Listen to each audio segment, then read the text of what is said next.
I strongly believe that if you like someone, you would go beyond and above for them. My loves, my talking stage asked me to make a meal for us for our first date. And guys, I went straight for this meal because I have mastered the art of making this meal. My loves, come with me. Let me show you how I made this yummy meal for my talking stage while I tell you how we met. On this beautiful evening, I went out to have some drinks. So I went to my favorite lounge. It was a Friday evening and the place was crowded. So there was just a seat left and he had to come sit with me. I greeted him, and as we were exchanging pleasantries, I looked at him again and I asked him, "Have you been to Calabar?" He said no. "Have you been to Aba?" He said no. I was like, "Ooh, you look so familiar." He smiled and we continued with our conversation. We kept it simple and short, and that was all. I proceeded to order my drink and he did same. So we talked and we vibed, and the vibe was so good that I felt so relaxed. And we had our drinks, we ate, we vibed, and the vibe was so good. And for someone I just met, it was just so good. The time went by so fast and it was time for me to leave and go home. So I told him and I left. And surprisingly, he didn't ask me for my number. I was like, when I went to my car.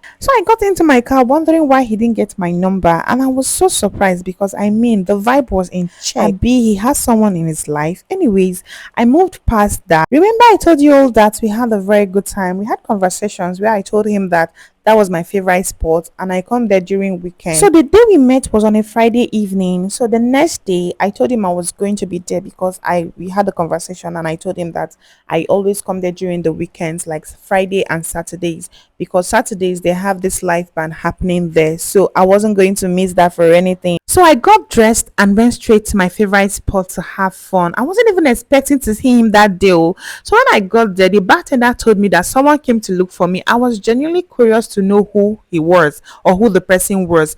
So he told me, he described the guy. I just knew it was him and I wanted to leave, but I said, nah, nah, nah. The first thing that came to my mind was to leave that spot immediately. But guess what? I did not. So I came to have fun, and that fun, I will have it to the full.